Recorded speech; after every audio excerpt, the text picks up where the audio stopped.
les équipements pour débuter en trail running.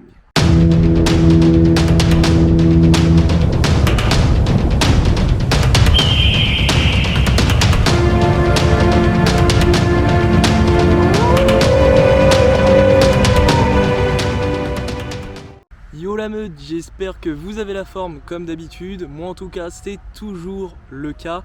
Je vais vous faire en fait une vidéo aujourd'hui sur les équipements que vous devriez avoir pour débuter en trail running, les équipements qui sont vraiment obligatoires, et ensuite on va aller vers des équipements un peu plus spécifiques, un peu plus poussés quand vous aurez un peu plus de pratique. Et aussi vous allez voir que certaines courses demandent des équipements en particulier. Ils ont une liste de courses que vous devez faire pour justement participer à ce type de course.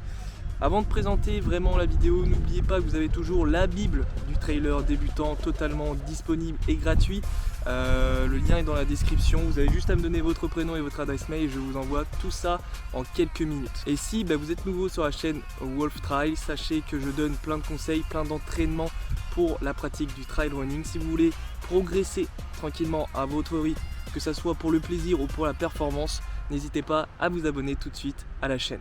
Bon, la vidéo est, je pense, un classique sur YouTube, que ce soit dans tous les sports, et j'ai vu quelques vidéos déjà sur le trail running qui sont très bien faites, donc désolé si ça y ressemble un peu. Forcément les équipements, je vais rien inventer aujourd'hui, mais je préférais la faire au cas où si certains n'étaient jamais tombés dessus, autant en tomber sur une, que ce soit la mienne ou celle d'un autre ou d'une autre.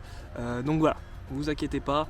En tout cas, on est parti tout de suite pour la vidéo sur les équipements en trail running. Il y aura une partie sur les équipements vraiment nécessaires, une partie 2 sur les équipements, on va dire, accessoires, avec lesquels vous serez amené à prendre, je pense, par la suite selon votre évolution. Alors forcément, on va débuter par du classique, on va aller de bas en haut et on va commencer par les chaussures. Les chaussures en trail running sont très spécifiques. On ne parle pas de chaussures de ville, on ne parle pas non plus de chaussures de running, même si, on y reviendra par la suite, ça peut être très utile. Les chaussures de trail running sont spécifiques à la pratique du trail running. Il y a différents types de chaussures selon la distance, mais aussi selon votre poids, votre taille et le type de terrain que vous allez avoir à affronter durant vos courses, ou même le type de terrain qui est autour de chez vous pour vos séances d'entraînement. Il faut vraiment prendre en compte tous ces éléments quand vous allez choisir votre chaussure de trail running, surtout la toute première. Sur quel type de terrain vous allez le plus vous entraîner et sur quel type de terrain vous allez faire vos premières courses. Et aussi demander au vendeur qui vous conseillera, il n'y a pas de problème là-dessus, sur est-ce que la chaussure est résistante par rapport à telle distance ou telle distance, parce qu'il y a des chaussures qui seront faites pour une distance de 20 km, mais on n'aura pas du tout les mêmes chaussures pour pratiquer à 100 km. Ça paraît évident pour des personnes qui sont un peu plus dans le sport ou un peu plus expérimentées en trail running. Pour des débutants, ça peut l'être beaucoup moins. Mais si vous voulez une vidéo plus spécifique sur les chaussures, n'hésitez pas à me le dire en commentaire. Je pense qu'elle sortira à un moment ou à un autre, mais si j'ai tout de suite des demandes là-dessus, je le ferai sans problème. Et oui, le petit point que je voulais rajouter, j'aime aussi avoir des chaussures de running, c'est ce que je porte actuellement, parce que je suis en milieu urbain. Donc pour moi c'est vraiment très important, parce qu'il faut savoir que les chaussures de trail running ne sont pas faites pour aller sur le bitume, sur le goudron, etc. Elles vont s'abîmer très rapidement si vous faites pas mal de kilomètres sur ce type de terrain. Alors ensuite, en autre équipement, on va parler plus textile. Donc là, ça va être un gros lot d'équipements. Comme pour les chaussures, le textile est vraiment important en trail running parce que on est face à les éléments climatiques, voilà, les aléas de la nature, la pluie, le soleil, les grosses chaleurs, la neige, selon la région où vous allez courir ou où vous êtes tout simplement. Donc le textile a vraiment une part très importante dans la pratique du trail running.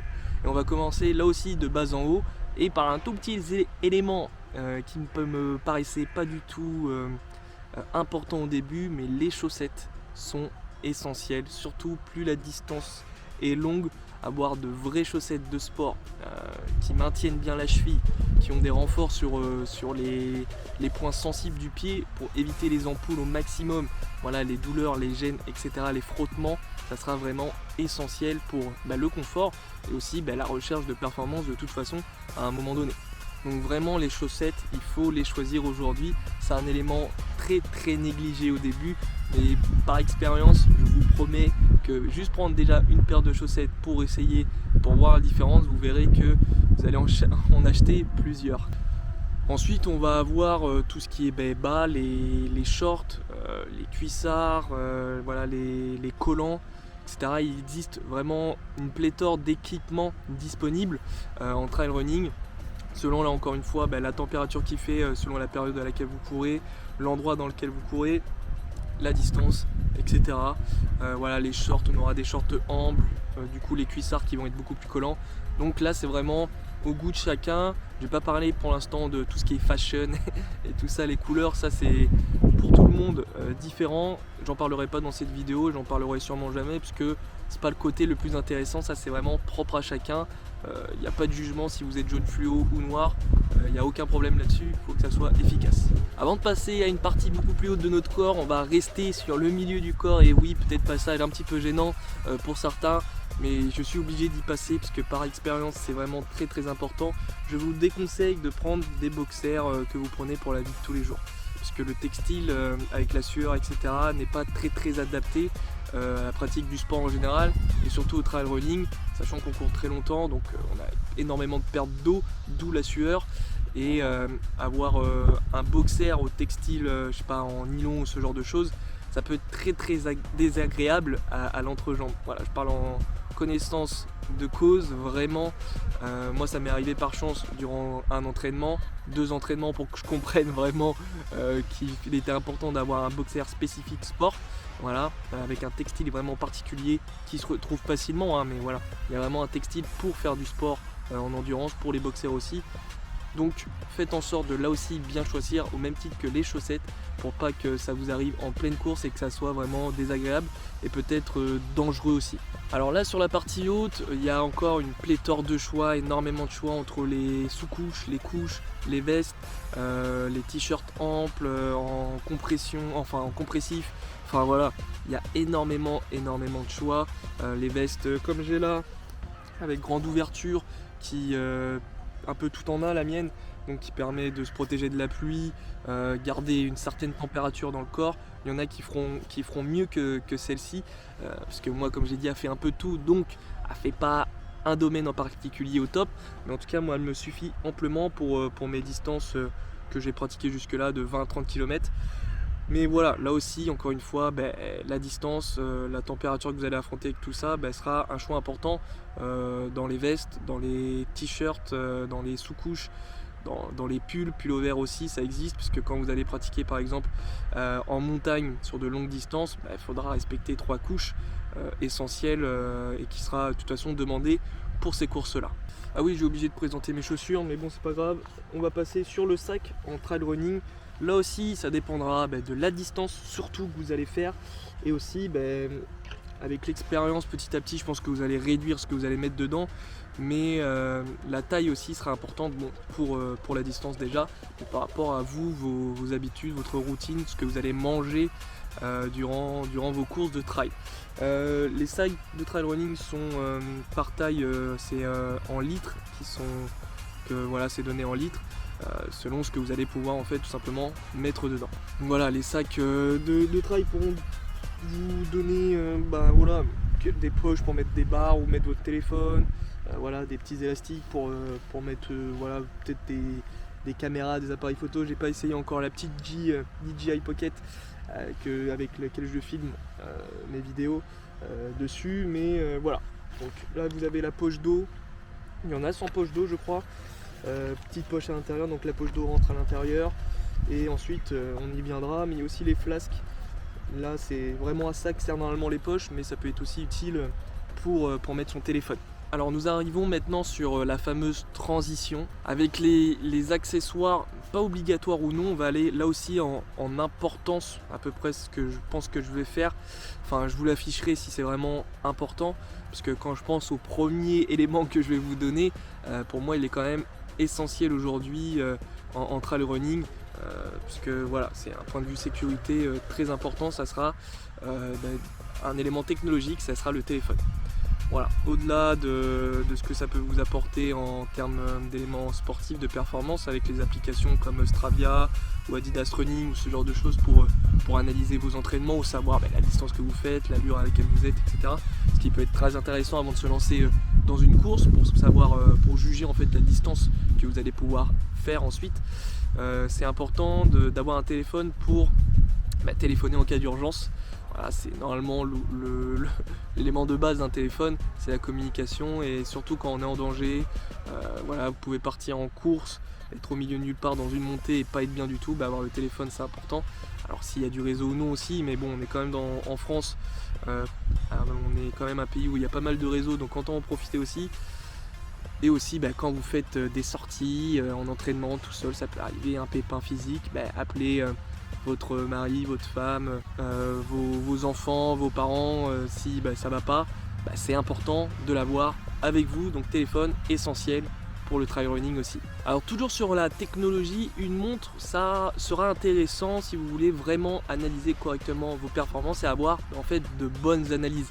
Parce que le téléphone c'est bien, mais prendre la fréquence cardiaque, le nombre de kilocalories perdues, ça va être un peu plus difficile pour un téléphone qu'une montre. Voilà. Après il existe différentes gammes de montres, celles qui vont prendre le chrono et la fréquence cardiaque seulement, et ça a beaucoup évolué les dernières années, donc on va avoir des montres qui vont pouvoir vraiment analyser le dénivelé, la vitesse à laquelle vous avez parcouru au kilomètre 7, vraiment les zones de fréquence cardiaque dans lesquelles vous êtes aussi par rapport à votre fréquence cardiaque maximale de réserve et tout ça. Donc aujourd'hui ça peut être très intéressant, peut-être pas au début de la pratique, mais si vous cherchez à en savoir plus sur vous, ça peut être intéressant. Et ceux qui veulent chercher des performances, je pense que c'est un passage obligatoire. Et comme je le dis, c'est pas totalement obligatoire au début, ou si vous voulez pratiquer le trail juste en plaisir. Moi aussi ça m'arrive des fois de faire des entraînements ou des courses, on va dire à l'aveugle, voilà, sans chrono, sans distance, parce que je veux juste découvrir la course, c'est la première fois que je la fais,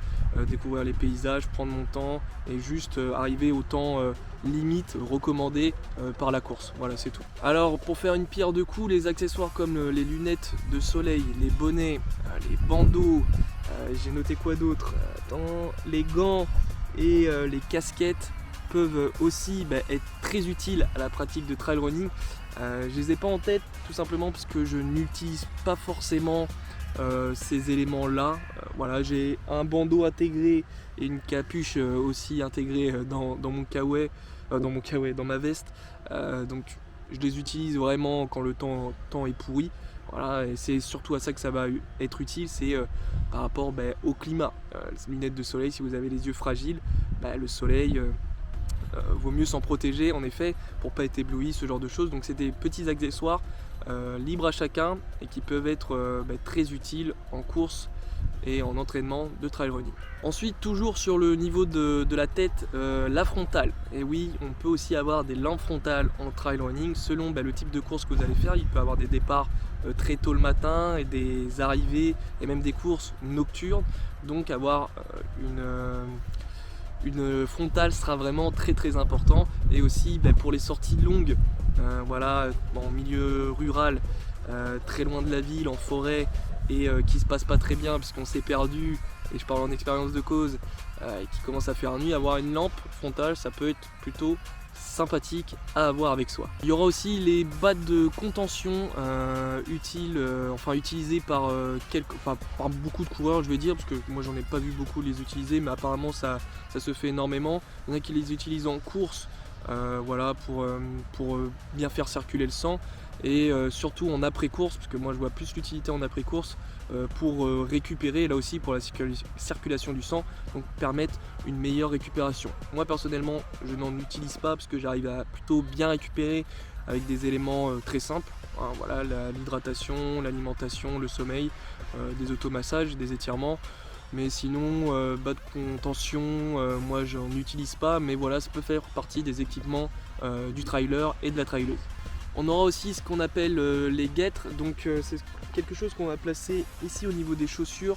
C'est plus un élément confort qui peut être utile aussi, je pense que sur peut-être des courses dans des milieux particuliers comme neige, sable, ça sera très utile. Et justement, je vous parle de ces milieux-là, pourquoi? Parce que ça protège la chaussure pour éviter qu'il y ait du sable qui rentre à l'intérieur ou de la neige, Donc c'est vraiment un côté confort pour pas avoir cet effet mouillé ou le sable à l'intérieur de la chaussure. C'est pas forcément le mieux pour courir.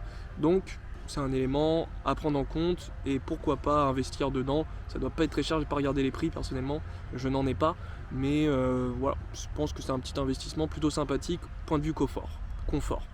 Et je terminerai très brièvement par la couverture de survie qui peut être très utile. Comme je l'ai dit tout à l'heure par rapport à la lampe frontale, si on se perd, bon, je pense que quand même vous arriverez à vous retrouver si c'est à côté de chez vous, mais la couverture de survie est importante en trail running et elle est aussi demandée sur certaines courses. Et en fait, je souhaitais aussi vous montrer un exemple de liste d'équipements qui peuvent être demandés pour certaines courses, et forcément j'ai choisi l'une des courses les plus connues et l'une des plus difficiles, c'est l'Ultra Trail du Mont Blanc. Donc je vous laisse regarder cette liste qui est demandée pour cette course pour vous montrer que oui, il y a certaines spécificités, et ça me permet aussi de vous montrer une liste d'équipements que voilà, j'aurais pu oublier peut-être quelques éléments en trail running, puisque comme je l'ai dit, je suis pas non plus un expert. Voilà, ça fait 3-4 ans que je le pratique, puisque j'ai commencé déjà par du running, voilà, sur route, mais voilà, donc je me permets pas de tout savoir. Je vous ai donné pour moi les éléments qui sont vraiment obligatoires. Après il y a des spécificités, comme je disais, par rapport à certaines courses. En tout cas, la meute, j'espère que cette vidéo vous a plu. Si c'est le cas, partagez-la, mais surtout mettez un pouce bleu et commentez voilà, peut-être des équipements que j'aurais pu oublier qui n'ont pas été affichés sur la liste de l'UTMB. Voilà, si vraiment ça vous a plu, abonnez-vous si ce n'est toujours pas fait, parce qu'il va y avoir encore énormément de vidéos sur la chaîne Wolf Trail pour vous accompagner petit à petit. La prochaine vidéo va sûrement rythmer la chaîne pendant plusieurs mois, voire quelques années. Et oui, c'est vraiment du long terme ce que je suis en train de dire, parce que je vais vous montrer en fait mes défis en trail running, parce que c'est important d'avoir des défis dans la vie de tous les jours, et j'en profite de pratiquer le trail running et d'aimer ça pour me fixer des objectifs justement par ce plaisir là, par cette passion. Donc si vous voulez les savoir, soyez attentifs pour la prochaine vidéo qui sortira, et peut-être que certains d'entre vous se sentiront capables de se coller à cet objectif ou l'ont déjà en tête. C'est largement possible. Je ne pense pas que mon défi soit unique au monde, loin de là, mais c'est un beau défi et je suis pressé de vous le présenter. Je suis pressé d'être dans le processus pour le réaliser. En tout cas, on est toujours ensemble pour devenir sa version alpha. En tout cas, j'espère que vous la deviendrez grâce à cette chaîne YouTube. En tout cas, c'est le but. Et moi, je vous laisse là. Je vous souhaite une bonne semaine. Ciao la meute.